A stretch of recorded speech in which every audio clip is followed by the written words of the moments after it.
Pemerintah melalui Kementerian Perindustrian RI mengusulkan agar industri otomotif tetap mendapatkan insentif pada periode fiskal tahun 2026. Menteri Perindustrian Agus Gumiwang Kartasasmita mengatakan, skema insentif otomotif yang diusulkan untuk tahun depan akan dirancang lebih terperinci dibandingkan kebijakan sebelumnya. Perumusannya mempertimbangkan berbagai aspek, mulai dari segmen kendaraan, jenis teknologi, hingga bobot tingkat komponen dalam negeri, termasuk perbedaan jenis baterai yang digunakan.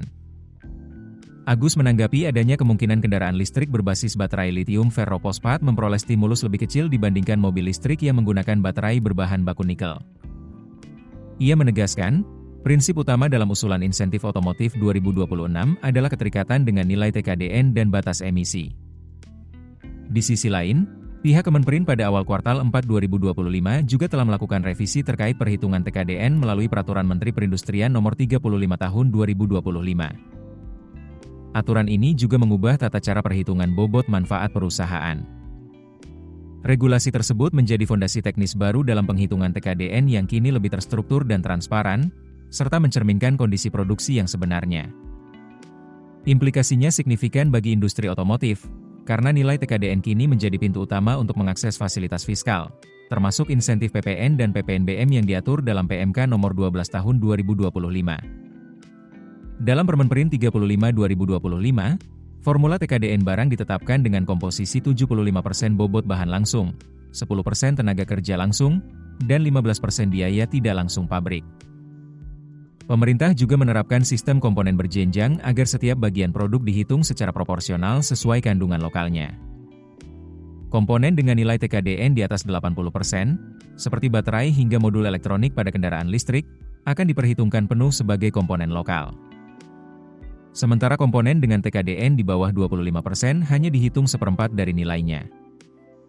Ketentuan ini mendorong pabrikan otomotif untuk menata ulang struktur biaya, memperkuat rantai pasok domestik, serta memilih pemasok lokal agar dapat memenuhi ambang batas TKDN yang disyaratkan untuk memperoleh insentif. Pemerintah juga memberikan pengakuan TKDN minimal 25% bagi perusahaan yang berinvestasi membangun fasilitas produksi di Indonesia dan mempekerjakan mayoritas tenaga kerja lokal. Tambahan nilai hingga 20% dapat diperoleh apabila pabrikan memiliki aktivitas riset dan pengembangan yang aktif di dalam negeri. Di luar penghitungan TKDN, skema BMP diperkenalkan untuk menilai kontribusi perusahaan terhadap penguatan industri nasional.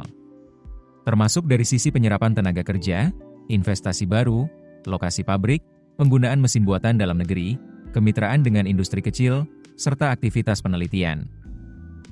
Meski demikian, Kementerian Perindustrian belum memberikan penjelasan lebih lanjut mengenai potensi pemberian insentif yang besar bagi kendaraan listrik yang menggunakan baterai buatan dalam negeri berbasis nikel dimaksud saat dihubungi.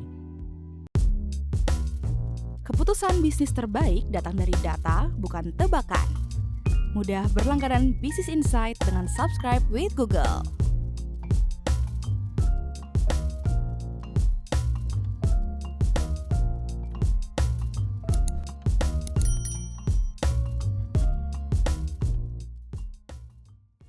Download aplikasi Kontan sekarang di App Store atau Play Store.